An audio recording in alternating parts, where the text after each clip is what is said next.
إن الحمد لله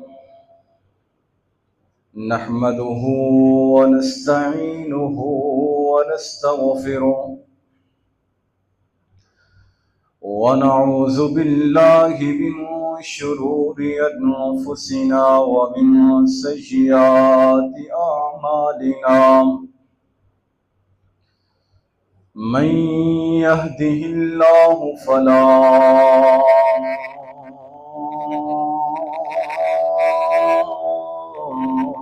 مضل له ومن يضلل فلا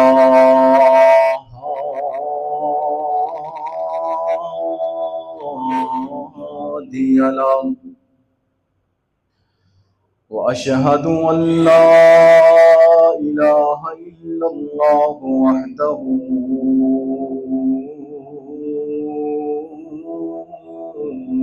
لا شريك له وأشهد أن محمدا عبده ورسوله أعوذ بالله السميع العليم من الشيطان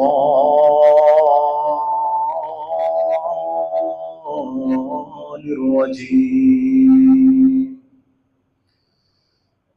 بسم الله الرحمن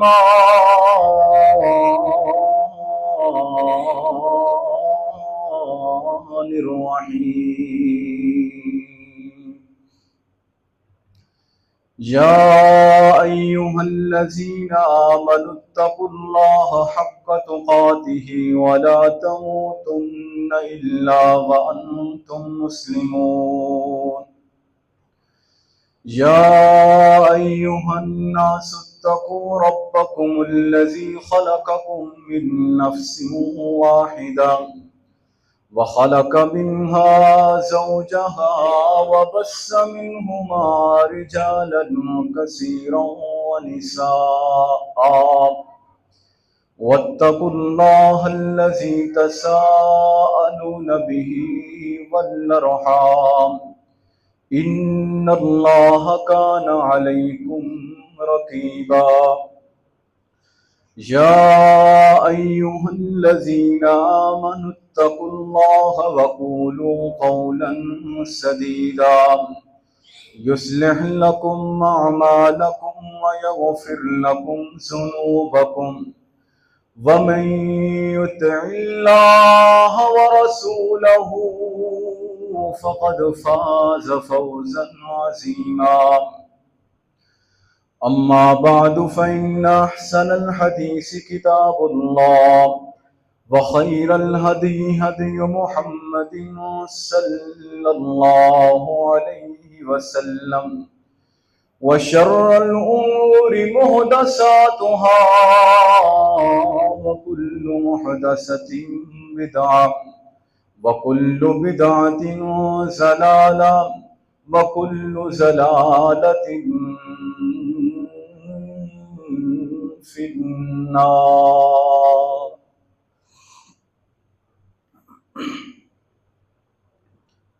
محترم بھائیوں،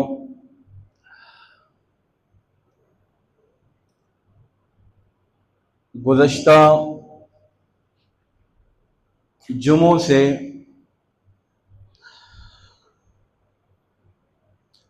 نماز کا طریقہ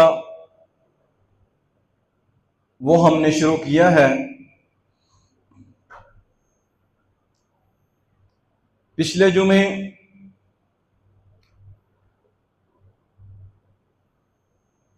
یہ بیان کیا گیا تھا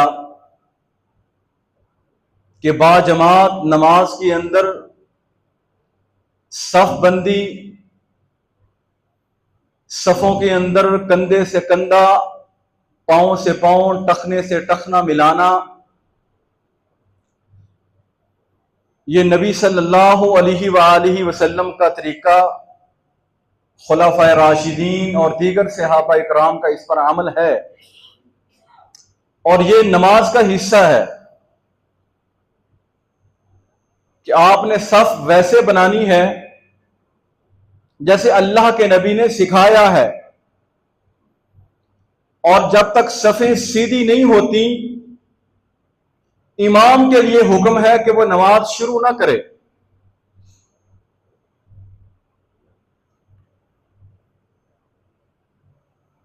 یہ بیان کیا گیا تھا پچھلے جمعے۔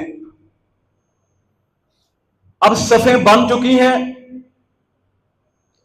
صفیں بننے کے بعد کئی لوگوں کی عادت ہے اور یہ روٹین ہے، وہ زبان کے ساتھ یہ دہراتے ہیں 4 رکعت فرض نماز،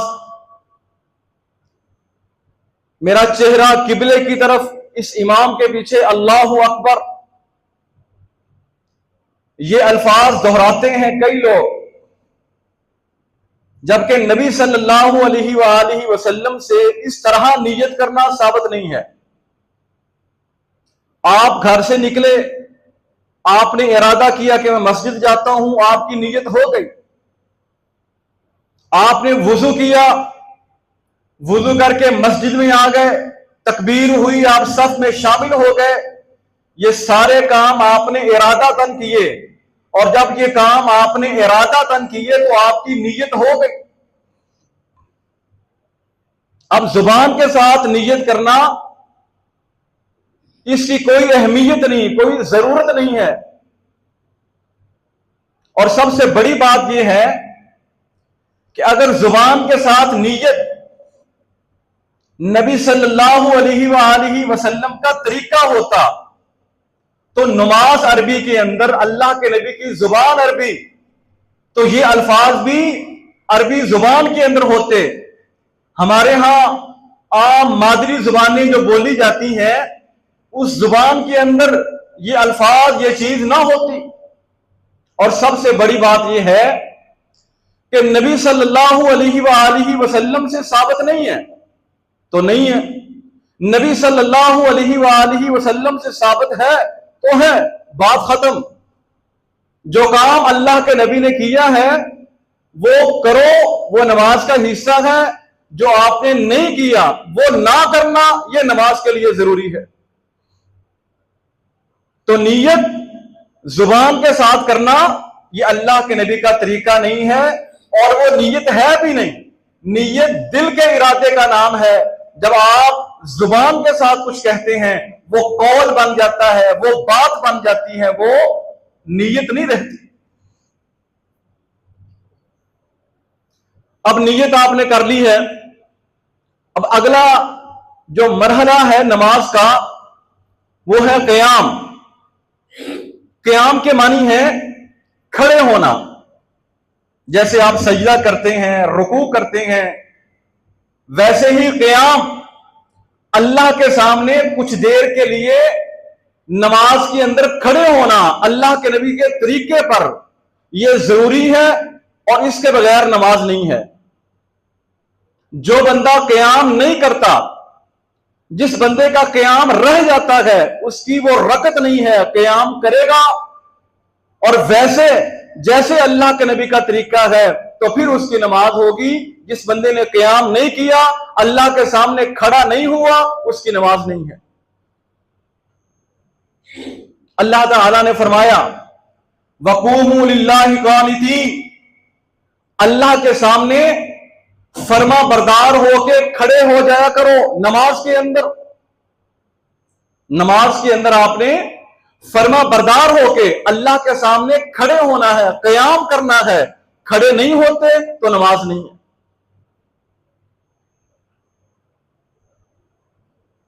نماز کے اندر قیام، کھڑے ہونا، یہ نماز کا حصہ ہے، نماز کا رکن ہے۔ صحیح بخاری کی حدیث ہے، عمران ابن حسین رضی اللہ تعالی عنہ بیان کرتے ہیں کہ میں نبی صلی اللہ علیہ وآلہ وسلم کے پاس آیا اور آ کے کہا کہ یا رسول اللہ، میں بیمار ہوں، کھڑے ہو کے نماز نہیں پڑھ سکتا، بتائیے میرے لیے کیا حکم ہے؟ آپ علیہ الصلوۃ والسلام نے فرمایا صلی قائما، نماز کھڑے ہو کے پڑھا کرو، بیٹھ کے نہیں۔